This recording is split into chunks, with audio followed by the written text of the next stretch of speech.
ज्ञानतिमिरान्धस्य ज्ञानाञ्जनशलाकया चक्षुरुन्मीलितेन तस्मै श्री गुरुवे नमः. नमस्कार, मी डॉक्टर आनंद मोरे, परंडा, जिल्हा धाराशिव. आज गुरुपौर्णिमेनिमित्त मी आपल्या सर्वांना शुभेच्छा देतो आणि आपल्या पुढे नतमस्तक होऊन आशीर्वाद सदिच्छाजी व्यक्त करतो. आज आपल्याला माहिती आहे की गुरुचं महत्त्व हे आपण पाहताना आपल्या संस्कृतीमध्ये सांगितलेलं आहे की जन्मना जयते क्षुद्रम संस्कारात द्विजुच्यते. म्हणजे संस्कार घडवण्याचं कार्य हे माता पिता हे तर आद्य गुरु आहेतच, त्याबरोबरच आपले जे गुरु आहेत की जे संस्कार करून आपल्याला एक समाजाभिमुख व्यक्तिमत्व किंवा ज्या संस्कारांनी आत्मभान, समाजभान, राष्ट्रभान निर्माण होईल अशा प्रकारच्या जे काही आपल्यावर परिवर्तन घडवून आणण्याचा प्रयत्न करत असतात ते सर्व गुरु ते वंदनीय आहेत. म्हणूनच म्हणतो की आपण गुरुला सगळ्यात जास्त महत्त्व का दिलेलं आहे. तर गुरु ब्रह्मा, गुरु विष्णू, गुरु देवो महेश्वरा, गुरु साक्षात परब्रह्म तस्मै श्री गुरुवे नमः. गुरु ब्रह्मा म्हणजे उत्पत्ती स्थिती जी काय आहे याची उत्पत्ती करणारा ती म्हणजे ब्रह्म, म्हणजे प्रत्येक मुलाला घडवणारा आणि समाजाला पर्यायाने देशाला राष्ट्रनिर्मितीचं कार्य करणारा गुरु, त्याला आपण नमन करतो. आणि गुरु विष्णू म्हणजे जो स्थिती आहे तर ती स्थिती मेंटेन करण्याचं काम देखील गुरु करतो. आणि गुरु विष्णू, गुरु देव महेश्वर जे विध्वंस निर्माण करणे किंवा अधोगतीला नेणे किंवा नाश करणे अशा प्रकारचं कार्यसुद्धा गुरु करू शकतो, हे तितकंच लक्षात घ्या. म्हणून उत्पत्ती, स्थिती आणि लय हे तिन्ही एका गुरुच्या हातामध्ये असल्यामुळे आपण त्यांना गुरु साक्षात परब्रह्म असं म्हटलेलं आहे आणि त्यांना आपण नमन करतो. पण एक निश्चित लक्षात घ्या की जे मध्ये बरेच प्रोटेस्ट करतात, जंतरमंतरवर झालं किंवा बऱ्याच गोष्टी अशा होतात की ज्याच्यामध्ये ही लोक एकत्र आली की जेव्हा एकटा व्यक्ती असतो त्यावेळेस त्याच्यामध्ये विवेक चांगला असतो, पण ज्यावेळेस अशा प्रकारचे काही डोके एकत्र येतात त्यावेळेस काही विवेकशील व्यक्तिमत्व आहेत ते सुद्धा जातात आणि तिथं जे काही तुम्हाला स्वातंत्र्य किंवा आपल्याला दिलेलं असतं प्रत्येक गोष्टीचं, संविधानाने जे काही फ्रीडम दिलेलं आहे, आज मला बोलण्याचं फ्रीडम दिलेलं आहे तर त्या पद्धतीने बोलतो, पण त्याचा स्वैराचार होऊ नये. पण जेव्हा एकत्र अशा काही वेगळी अपप्रवृत्ती येतात त्यावेळेस चांगल्या लोकांचं देखील चालत नाही. आणि आपण म्हणतो की देशाची हानी ही सज्जन लोकांच्या दुष्ट लोकांच्या दुष्टतेमुळे होत नसून सज्जन लोकांच्या निष्क्रियतेमुळे होते, हे तितकंच निश्चित आहे. त्याच्यामुळे लक्षात घ्या की किंवा इतर प्रोटेस्ट निर्माण होतात त्याच्यामध्ये काय होतं की सार्वजनिक संपत्तीची हानी करण्याचा प्रयत्न करतात. जाता येतात जे कोणाचे गाड्या दिसतात बाकी असतात ते फोडतोड करण्याचा प्रयत्न करतात. ते पण आपल्यासारख्याचे कुटुंब आहे, त्यांनी सुद्धा अशाच प्रकारे आपल्यासारख्याच गाड्या घेतलेल्या किंवा विविध त्यांची मालमत्ता असेल, त्यांनी कष्टातच केलेली असेल, त्यांनी कर्ज काढून काही दिलं असेल. तुम्हाला म्हणतच असं निर्माण का होतं, विध्वंस प्रवृत्ती निर्माण का होते.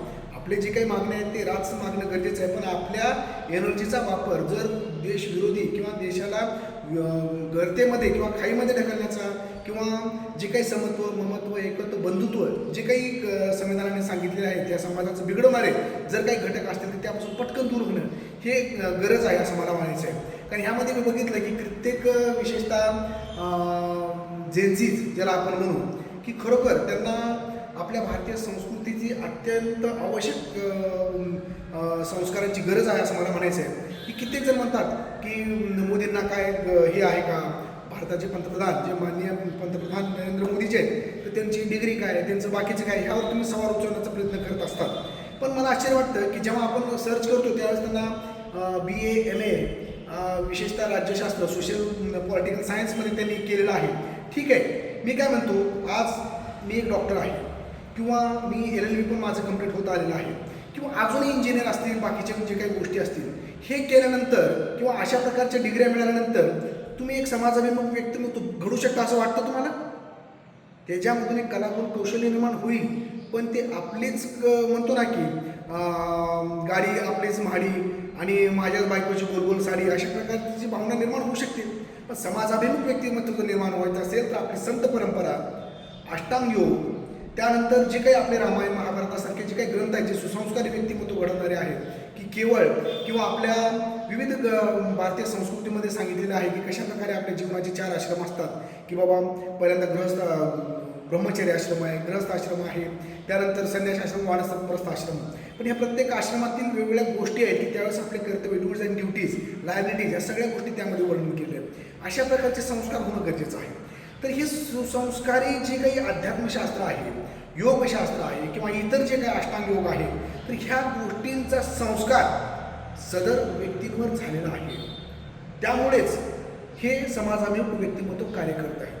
आणि जे काही आपण पोस्टेट करण्याचा प्रयत्न करतो किंवा इतर गोष्टी करण्याचा प्रयत्न करतो सगळेच म्हणत नाही की चांगल्या भावना आल्या आहेत, पण ते केवळ स्वार्थ आणि कशा पद्धतीने विचार करू शकतो ह्याच पद्धतीने विचार करतात. त्याच्यामुळं जर अध्यात्माची झालर जर तुमच्या आयुष्याला नसेल तर आपण कधीच घडू शकत नाही, हे तितकंच निश्चित लक्षात घ्या. काही बघत होतो आपण की जे काही भगिनी आहे किंवा काय कशा पद्धतीने ते बोलत म्हणजे संस्कार यांचे संस्कार नाही, त्यांच्या आईबापाचे संस्कार, त्यांनाच ते संस्कार मिळालेले पाहिजे.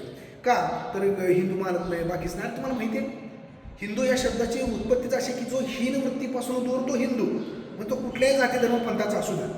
जे काही माणूस जन्माल्यानंतर एखादा आपण लॅपटॉप घेतो, मोबाईल घेतो, जे काय असेल तर ते कशा पद्धतीने चालतं त्याच्या पद्धतीचं एक जे बुक असतं त्या पद्धतीने जे मेमोरंडम त्याचं असतं तर त्या पद्धतीचं जर आपलं मेमोरंडम काय असेल तर हे भारतीय संस्कृती आहे. किंवा तुम्ही जन्माला आल्यानंतर तुम्हाला दीर्घ सुखी संपन्न आणि समाजाभिमुख व्यक्तिमत्व किंवा जर अशा पद्धतीने घडायचं असेल आणि जर तुम्हाला मोक्षगामी तो प्राप्त व्हायला पाहिजे, धर्म अर्थ काम आणि मोक्ष या सगळ्या गोष्टी जर तुम्हाला एकत्रितरित्या प्राप्त जर करून घ्यायच्या असेल तर तुम्हाला ह्या मार्गाने चाललं पाहिजे.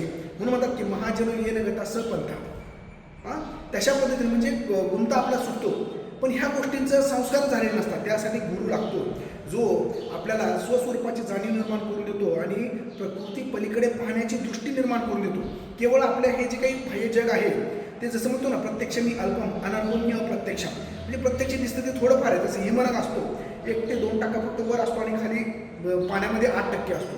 तशा पद्धतीने काही गोष्टी अशा आहेत की ते आपल्याला जाणवलंच पाहिजे. प्रत्येकजण म्हणतं आपल्याला जे दिसतं ते सत्य, ठीक आहे, हे आपले पंचज्ञानेंद्रिय आहेत, बरोबर आहे. डोळे, नाक, जिवा, त्वचा, बाकी इतर जे काय असेल ते कान, त्यानंतर पंच कर्मेंद्रिय आहेत, हे दिसतं तेवढंच. अरे पण ह्यांना चालवणारा कोणतरी आहे. जर तो नसेल तर ह्या पंचज्ञानेंद्रिय कर्मेंद्रिय किंवा काय वापस त्यांचा उपयोगच नाही आहे हे आपल्याला तर लक्षात आलं पाहिजे. पण त्याची जर जाणीव करून निर्माण व्हायची असेल तर तुम्हाला साक्षात्कारच घडला पाहिजे. आणि जसं इलेक्ट्रिसिटीच्या लाईटमध्ये आपल्याला लाईट दिसत नाही पण त्याचे परिणाम दिसतात, तशा पद्धतीने आपण जे बोलतो खातो पितो याचे परिणाम आहेत. तर ह्या पद्धतीचे जे परिणाम आहेत तर ह्यातून आपल्याला साक्षात्कार घडतो प्रत्येक गोष्ट. हे म्हणून गुरु का महत्त्वाचा आहे तर गुरु हा तुम्हाला साक्षात्कार घडवून देतो आणि तशा पद्धतीने तुम्हाला एक दृष्टी देतो की ज्यातून तुम्हाला समत्व प्राप्त होऊन जातं. म्हणजे लक्षात घ्या की साधी गोष्ट आहे, हे अध्यात्म म्हणजे पुस्तक वाचणे किंवा इतर गोष्टी नाही, तर त्या गोष्टी आत्मस्वरूपाची जाणीव निर्माण करून घेणे, आत्मचिंतन करणे, आत्मशोध घेणे की मी कोण आहे. जसं अष्टांग योगामध्ये यम नियम आसन प्राणायाम प्रत्याहार धारणा ध्यान समाधी ह्या पद्धतीचे जे काही 8 अंग सांगितलेले आहेत की यममध्ये तत्र अहिंसा सत्य असते, ब्रह्मश्च परिग्रह, त्यानंतर नियमामध्ये शौच संतोष तप स्वाध्याय ईश्वर परिणाम. खूप वेळ घेत नाही, प्रत्येक गोष्ट जर विचार करायचं म्हटलं तर आपल्याला 1 तास लागेल. पण 1-2 सेकंदामध्ये किंवा 2 मिनिटामध्ये मी सांगण्याचा प्रयत्न करतो की यमामध्ये तत्र अहिंसा सत्य असते, ब्रह्मश्च परिग्रह म्हणजे मी समाजाची कसं वागू, पहिल्यांदा नैतिकता शिकवली जाते. नियमामध्ये शौच संतोष तप स्वाध्याय ईश्वर परिणाम म्हणजे स्वतःबद्दल ते सांगितलं जातं की कशा पद्धतीने शुचिर्भूत किंवा जे काय असेल हे प्रत्येक ह्याचा जर सांगत बसलो उदाहरणासह दृष्टांत असेल तर एवढं सोपं राहणार नाही, वेळ पुरणार नाही. तर ह्यामध्ये एकच मी सांगेन की आपली संस्कृती हे पहिल्यांदा नैतिकता शिकवते, म्हणजे सर्व्हिस बिफोर सेल्फ, समाजाशी कसं वागावं आणि त्यानंतर वैयक्तिक गोष्टी घेतल्या पाहिजेत. भारतरत्न डॉक्टर बाबासाहेब आंबेडकर यांनी सुद्धा शिका संघटित व्हा संघर्ष करा, शिका संघटित व्हा. संघर्ष फक्त वैयक्तिकसाठी नका करू तर समाजासाठी संघर्ष करा. जे काय आपल्यावर अन्याय होतो, बाकीच्या गोष्टी होतो, काही गोष्टी आहेत त्यामध्ये तर त्या पद्धतीने, पण त्याचा स्वैराचार कधीच झाला नाही पाहिजे असं मला म्हणायचं आहे. आणि त्यानंतर अध्यात्मशास्त्र हे असं आहे की आत्मचिंतन आत्मशोध यातनं घ्यायला लावतो. या अष्टांग योगामध्येच विचार करा की यम नियमाने ज्यावेळेस आपली पर्सनॅलिटी डेव्हलपमेंट होते समाजाभिमुख, ज्यामुळे आत्मभान समाजभान राष्ट्रभान निर्माण व्हायला लागतं आणि त्यावेळेस आपण पुन्हा हे शरीर लॉंग टर्म टिकलं पाहिजे, आपलं परोपकारी कार्य त्यागी कार्य हे समाजाभिमुख खूप दिवस चाललं पाहिजे. म्हणून आपल्याला आसन हे केलं जातं, प्राणायामामुळे आपली दीर्घ प्राणाची शक्ती वाढवली जाते. आपलं त्यानंतर जे काही प्रत्याहारामध्ये जे बाह्य जगतापासून आपल्या पंचेंद्रियांपासून आपलं जे मन आहे ते सोडून पुन्हा अंतर्मुख व्हायला लागतं आणि धारणा ध्यान समाधी ह्या गोष्टींमध्ये अंतर्मुख मन होऊन ते पूर्णपणे आतमध्ये वळलं जातं आणि स्वतःची आत्मज्योतीवर ते स्थिर राहतं. आणि मी कोण, माझा जन्म ह्या पृथ्वीच्या रंगमंचावर कशासाठी झालेला आहे, माझं कर्तव्य काय, ह्या गोष्टीचं आत्मचिंतन आत्मभान व्हायला लागतं आणि त्याला स्वस्वरूपाची जाणीव निर्माण होते की मी त्याच ईश्वरी शक्तीचा अंश आहे. अशा प्रकारचा आत्मबोध त्याला होतो, आत्मचिंतन आत्मशोध आत्मबोध यामध्ये. आणि त्यावेळेस तो अहम ब्रह्मास्मी ह्या तत्वावर तो आरूढ होऊन जातो. का तर मी त्याच ईश्वरी शक्तीचा अंश आहे. पण पुढे ज्यावेळेस बोध होतो त्यावेळेस तो निर्भय बनतो की मी तोच ईश्वरी शक्तीचा अंश आहे, सर्व शक्तिमान आहे, दैदिप्यमान आहे, मी जन्म मरणाच्या पलीकडे आहे. अशा प्रकारचे काही ना काही संस्कार त्यामध्ये घडवले जातात. आपल्याला जर अशा प्रकारचे गुरुच मिळाले नाहीत किंवा तशा प्रकारे तुम्ही शिक्षणच घेतलं नाही तर तुम्हाला कळणार कसं? मी मानत नाही अरे तुझं वय किती, बोलते काय, करते काय, याची अक्कल ते थोडी ठेवा. तुमच्या घरच्यांना तर कळलं पाहिजे, ठीक आहे बाबा माझं आयुष्य पूर्ण गेलं पण मी हे कधी शिकलो नाही, कारण मी फक्त एवढ्याच संघटनेमध्ये होतो की ह्या गोष्टी नाहीत त्या गोष्टी नाहीत. अरे तुमच्या विचाराच्या पलीकडे कित्येक गोष्टी आहेत. आपण कोण या निसर्गापुढे? कुणी नाही आहे, बरोबर? तर तशा पद्धतीने जर विचार केला तर हे ज्यावेळेस निर्भयी बनवलं जातं की जसं आपण आत्म्याचं शास्त्र जे जन्मोजन्मीचं म्हणतो, कारण पूर्ण शरीर हे शरीर, मन आणि आत्मा या 3 स्तंभावर बनलेलं आहे. एवढं तरी लक्षात घ्यायला पाहिजे. आणि जे आत्मतत्व आहे, जे आपण म्हणतो नैनन चिंतन शास्त्राने नैनन दहती पावका जे काय असेल ते, तर त्या पद्धतीने आपल्याला कळतं आणि त्यानंतर आपला निर्भयी बनतो.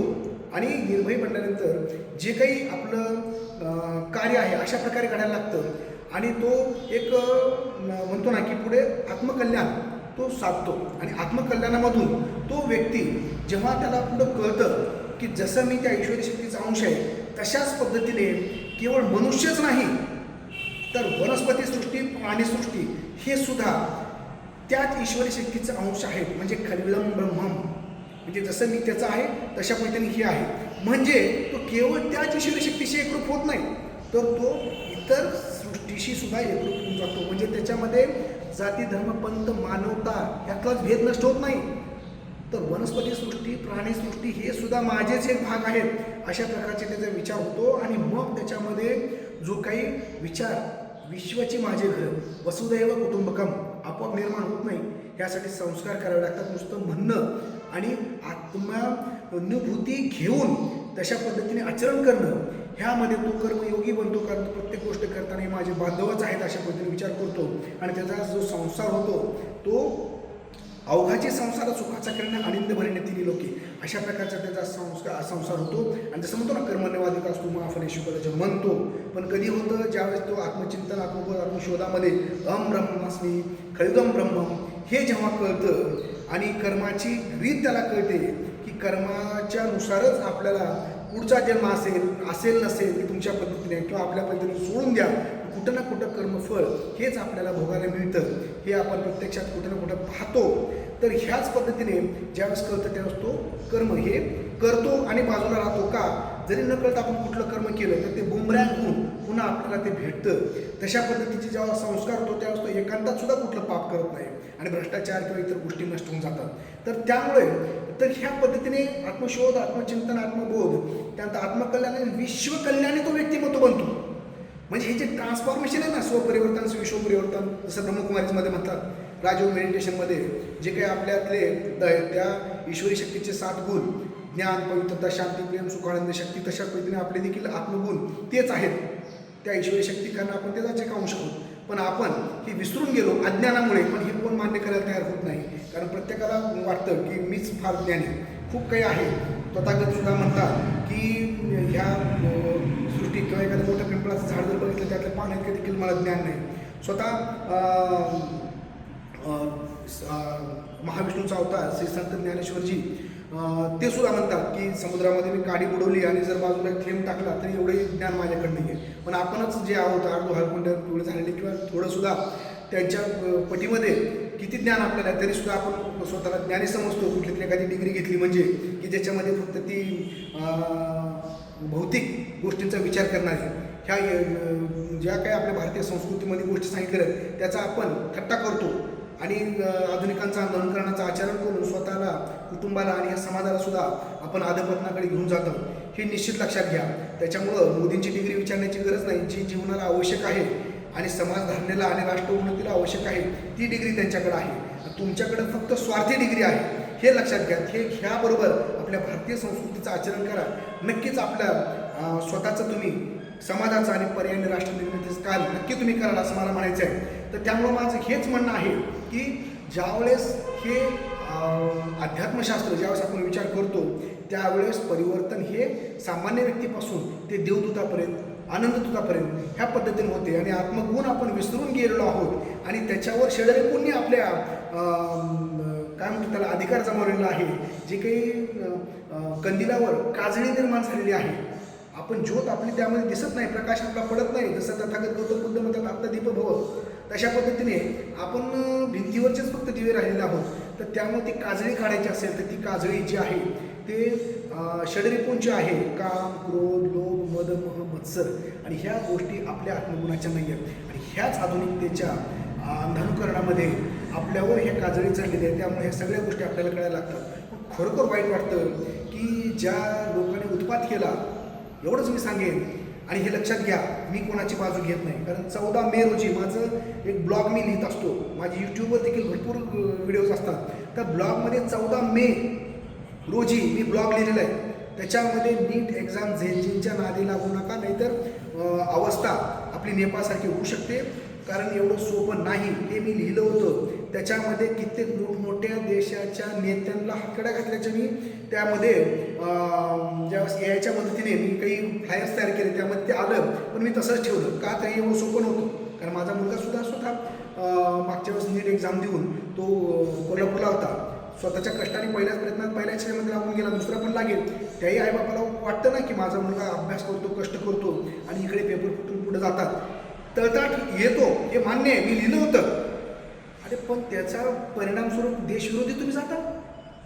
ह्या गोष्टी ठीक आहे, राजीनामापर्यंत ठीक आहे, बाकीच्या गोष्टी ठीक आहे, पण एवढं उत्पात करायचा बाकीच्या गोष्टी तुम्ही कळत नाही की आपल्या एनर्जीचा वापर जर देशविरोधी घटक करत असेल तर एवढी अक्कल आपल्याला नसू नये की आपण करतोय काय.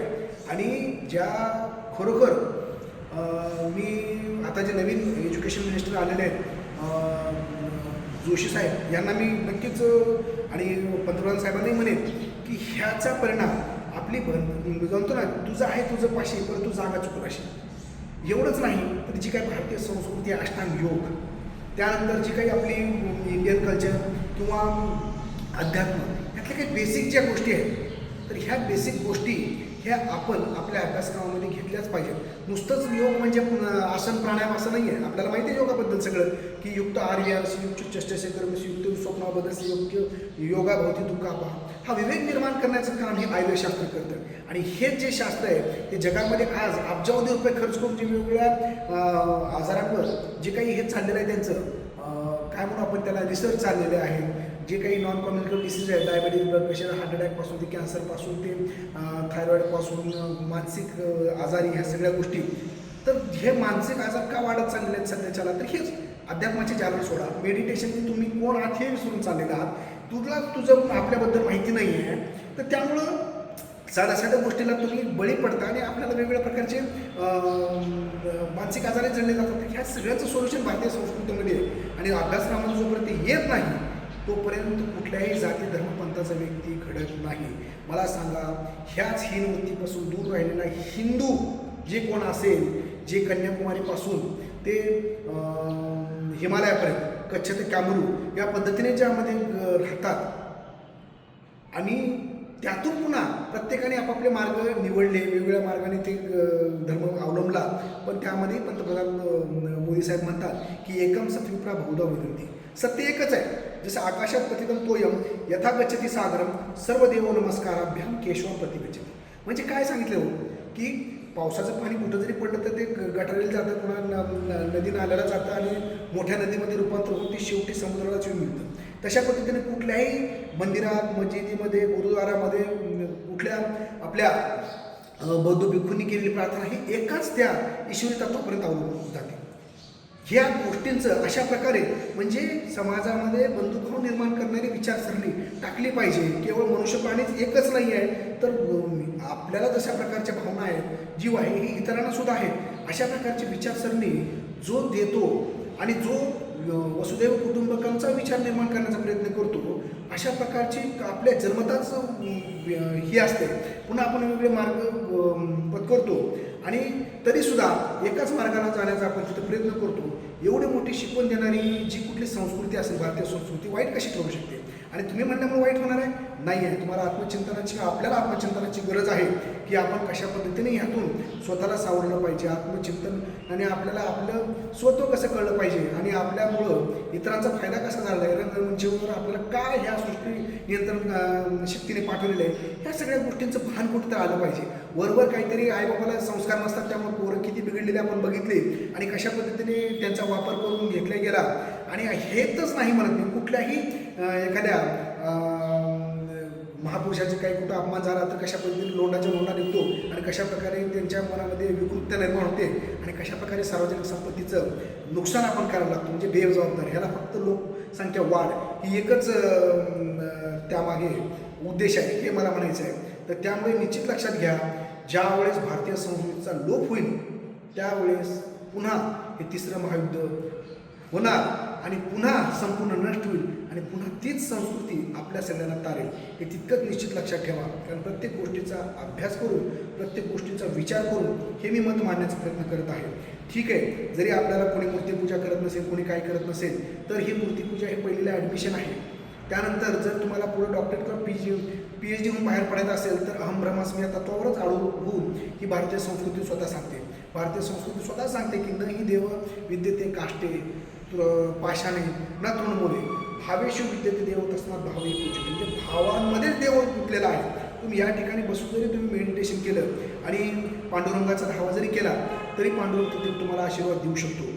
तुम्ही जर समजा आपल्याला जर वनस्पतीसृष्टी, प्राणीसृष्टी आणि मानवसृष्टी ही एकच आहे अशा प्रकारची समदृष्टी जर निर्माण झाली तर तुम्ही 10 झाडे लावली आणि त्याला पाणी घालून जर वाढवलं तर देव तिथं तुमच्याकडे तुम्हाला आशीर्वाद देण्याचा प्रयत्न करतो. का तर एखादी आई आहे त्याच्या जर बाळांना जर तुम्ही खाऊ घातलं, तिच्याकडे विशेष लक्ष दिलं तर ती आई खुश होऊन तुम्हाला आशीर्वाद देते. भले तुम्ही त्या आईकडे नाही पाहिलं तरी त्या बाळाची काळजी जर तुम्ही घेतली तर तशा पद्धतीने त्या ईश्वर नियंत्रण शक्तीचेच जे काही अंश आहेत हे प्राणीसृष्टी, वनस्पतीसृष्टी जे मी म्हणलेलं आहे, तर तशा पद्धतीने जेव्हा तुम्ही ते देखभाल कराल म्हणजे त्या ईश्वरी शक्तीचे अंश हे सगळेच आहेत. म्हणजे गॉड अँड गॉड्स पार्टिकल आपण शोधतो, गॉड्स पार्टिकल भेटतात का वगैरे बाकी अब्जावधी रुपये खर्च करून तेच गॉड आणि गॉड पार्टिकल म्हणजे आपणच आत्मतत्व, परमात्मा आणि आत्मा हेच. तर त्यामुळं ह्या गॉड पार्टिकलचा ज्यावेळेस आपण विचार करू आणि पर्यावरण सेवा हीच ईश्वर सेवा अशा पद्धतीचा आपण जेव्हा विचार करू पुढं जाऊ नुसतंच रुग्णसेवा ईश्वर सेवा, मानवसेवा ईश्वर सेवा किंवा हे नाही तर पर्यावरण सेवा त्यामध्ये मग सगळेच आले सजीव निर्जीव घटक. तर ह्या पद्धतीची दृष्टी जेव्हा आपल्याला येते तेव्हा आपल्या हातून कुठल्या प्रकारच्या चुका होत नाहीत आणि जरी आपल्याला कोणी कुठल्या गोष्टींमध्ये अडकवण्याचा प्रयत्न केला तर आपण निर्भयपणे त्यांना प्रतिकार करू शकतो आणि योग्य पद्धतीने धर्मसंस्थापनाचं आपण कार्य करू शकतो हे तितकंच निश्चित आहे. त्यामुळे मी सांगण्याचा प्रयत्न करतो की कोणाच्या डिग्र्या काय आणि आपल्या डिग्र्या करून आपण काय केलं आणि ह्या गोष्टीपेक्षा आपण अशा प्रकारच्या जे काही आपले आध्यात्मिक म्हणा किंवा भारतीय संस्कृती जाणली आहे का, विचार केली आहे का, त्याचा अभ्यास केला आहे का याचं आत्मचिंतन करा, नक्कीच तुम्हाला मिळेल. आणि अजिबात म्हणायचं नाही का तो your eye see what is your mind know, your mind doesn't know, your eyes can't see it. म्हणून तुम्हाला गुरु लागतो, गुरु तुम्हाला तशा प्रकारची दृष्टी देतो आणि मग तुम्हाला त्यातलं कळतं आणि मग तुम्ही त्याच्या विरोधात बोलू शकत नाही. ज्याला ज्याबद्दल माहीतच नाही, जसं आपण म्हणतो ना की एक होता नाही बंद्या जाणार ती प्रसव वेदना, ज्यांच्या बाळच झालं नाही, डिलिव्हरी झाली नाही तर त्यांना काय कळणार आहे की काय वेदना असतात प्रसव वेदना. अशा पद्धतीचे विचार आपले होऊ शकतात. त्यामुळं माफ करा पण मी जे सत्य आहे ते मी सांगण्याचा प्रयत्न करतो. मी पण नाशिक गाठ्यात आलेला आहे, कित्येक शास्त्राचं मी ज्ञान घेतलेलं आहे आणि मी अजूनही अभ्यास करतो आहे. तर ह्या सगळ्या गोष्टींचा विचार करून मी एक मोठा भाऊ, कोणाचा लहान भाऊ, कोणाचा मुलगा ह्या पद्धतीने आणि आपलाच एक परिवारातील घटक म्हणून मी आपल्याला सांगण्याचा प्रयत्न करतो. आणि निश्चित लक्षात घ्या की आपण कुठल्या गोष्टीला जे तुमचं आहे, जे जन्मजात तुम्हाला काय करायला पाहिजे नैसर्गिक बाबीने की ज्याच्यामुळे तुम्हाला मुक्तीपर्यंत तुम्हाला जाता येईल, म्हणजे न ज्ञानात येऊन मुक्ती. मुक्ती म्हणजे अगदीच मोक्षप्राप्ती याच्यामध्ये नाही, बरोबर आहे. आपल्याला आपली संस्कृती सांगते परोपकारमिदं शरणं, ईशचिंतनार्थम इदं मना, विवेकार्थम इदं बुद्धी, ज्ञानार्थम इदं जीवन. म्हणजे जे सांगते की पैसा, सत्ता हे सगळ्या गोष्टी सेवेचं साधन आहेत. मान्य छत्रपती शिवाजी महाराज सुद्धा म्हणतात की सत्ता हे केवळ इतरांना त्रास देण्याचं साधन नाही आहे, तर ते एक सेवेचं साधन आहे. आणि अशा पद्धतीने त्यांनी विचार करून देखील ह्याच संस्कारांचा परिणाम APJ अब्दुल कलाम आझाद यांच्यावर झाला आणि ते आज देशाचे राष्ट्रपती बनून एक भारतरत्न बनले. बरोबर. तर अशा पद्धतीचे हे संस्कार करण्याचं काम, हे ट्रान्सफॉर्म करण्याचं काम, मानवते आत्मकल्याण विश्वकल्याणी बनवण्याचं कार्य हे आपले अध्यात्मशास्त्र, योगशास्त्र, त्यानंतर अष्टांग योग हे सगळ्या गोष्टी म्हणतात. ते पुन्हा आपल्या कुठंतरी ह्या सगळ्या गोष्टी पाहता आपल्या अभ्यासक्रमामध्ये आल्याच पाहिजेत आणि हे सगळ्यांनाच कळलं पाहिजे आणि मग तुमचं जे काही आपापलं वैयक्तिक जे आहे शास्त्र हे कळलं पाहिजे आणि त्यानंतर आपलं संविधानही कळलं पाहिजे. संविधान हे भौतिक गोष्टींवर हे देश कसा चालावा, हे जे काही रूल्स अँड रेग्युलेशन्स आहेत आणि ह्या पद्धतीचे आपल्याला fundamental rights, directive principle of the state policies and fundamental duties, पण त्यात सुद्धा आम्हाला आश्चर्य वाटतं की फंडामेंटल ड्युटीज हे आर्टिकल नंबर 51A क्लॉजमध्येच फक्त 11 मांडलेले आहेत आणि त्यावर खूप मोठे पानं पाहायला पाहिजे, त्यावर 50 पाने यायला पाहिजेत. ॲक्च्युली जे अमेंडमेंट होणार आहे आपल्या संविधानामध्ये भविष्यामध्ये त्यात फंडामेंटल ड्युटीज, कारण आपली संस्कृती फंडामेंटल राईट्सपेक्षा परोपकार शिकवते, सर्व्हिस बिफोर सेल्फ शिकवते. माझेच हक्क माझेच हे नाही, ठीक आहे, समाजासाठी काय, समाजाला मी काय देऊ शकतो, माझ्यामुळं माझ्या परिवारासह माझ्या समाजाला मी उन्नत कसं बनवू शकतो, अशा प्रकारची भावना निर्माण करण्यासाठी त्यामध्ये जर फंडामेंटल ड्युटीजमध्ये हे जर अष्टांग योग टाकला तर त्या संविधान अभ्यासणाऱ्या किंवा कायद्याचा अभ्यास करणाऱ्यांना सुद्धा एक प्रकारची चिंतन, बोध, शोध, आत्मकल्याण विश्वकल्याणी व्यक्तिमत्व घडून हे जे काही गोंधळ चाललेला असतो किंवा न्यायिक व्यवस्थेमध्ये कुठेतरी देशामध्ये एक भीतीचं वातावरण तयार झालं असताना देश सोडून पळून जाण्याचा प्रयत्न करत असतात लोक, ते सुद्धा हे होतील आणि कुठं ना कुठं करप्शन हे कमी होऊन जाईल आणि कुठे ना कुठे एक चांगल्या प्रकारचे एक प्लॅटफॉर्म आणि एक सत्यमेव जयते, सदरक्षण आहे, खंडीकरण आहे, ह्या पद्धतीच्या प्लॅटफॉर्मवर आपण चालू शकतो. तर मी जास्त बोलणार नाही. आज आपण पाहतो आहोत की आज गुरुपौर्णिमा आहे, तर पुन्हा एकदा आपल्याला गुरुचरणी नतमस्तक होत आपल्या सर्वांना शुभेच्छा देतो आणि आई तुळजाभवानी जगदंबेचरणी प्रार्थना करतो की आपल्या सर्वांच्या आयुष्यामध्ये ज्ञानाचा, आरोग्याचा, सेवेचा या सगळ्यांचा प्रकाश पडो, आपल्या हातून कुटुंबसेवा, समाजसेवा, देशसेवा घडो, एवढं मी बोलतो आणि दुरितांचे तिमीर जावो, विश्व स्वधर्म सूर्य पाहू, जो जे वांछिल तो ते लाहो, प्राणी जातं, या संतांच्या उक्तीप्रमाणे आपण आपला परिवार, समाज आणि हा देश नक्कीच उन्नत बनवू, राष्ट्र बनवू. जसं गतवैभव आपल्या संस्कृतीला सूर्याप्रमाणे संपूर्ण विश्वाला तिने कुर्वन्ति विश्व स्वास्थ्यम या दृष्टीने मार्गदर्शन केलं, तशा प्रकारे होते ती गतवैभव पुन्हा प्राप्त हो आणि सर्व समाज, सर्व जग हे सुखी भव, ह्या पद्धतीचा विचार व्हायचा असेल तर संस्कृतीशिवाय पर्याय नाही आणि सगळ्यांनी केलं पाहिजे. आणि पुन्हा म्हटलं नाही पाहिजे की मला जेवढं कळतं तेवढं सगळ्या गोष्टी आहेत, तर आपल्याला जेवढं कळलेलं आहे ते फार कमी आहे. त्यामुळे सतत अभ्यासू राहा, त्या मार्गावर चला आणि आपल्या फंडामेंटल राईट्ससाठी झगडा, पण आपल्यापेक्षा इतरांच्या देखील फंडामेंटल राईटचा विचार करून जसा आपण विचार करतो की स्वतंत्रता, त्यानंतर न्याय, स्वातंत्र्यता, बंधुता आणि समता, बरोबर, ह्या दृष्टीने आपण विचार केला पाहिजे आणि त्या दृष्टीने संविधानाचा मान ठेवला पाहिजे, संविधानाचा आपण जागर केला पाहिजे आणि त्याला कुठं ना कुठे एक झालर जे कवर आहे ते भारतीय संस्कृतीची लागली पाहिजे. तरच ह्या समाजामध्ये समत्व, एकत्व, ममत्व, बंधुत्व हे निर्माण होऊन आपण सर्व सुखी होऊ. सर्वे आपे सुखिना संतु, सर्वे संतु निरामया. धन्यवाद. जय हिंद.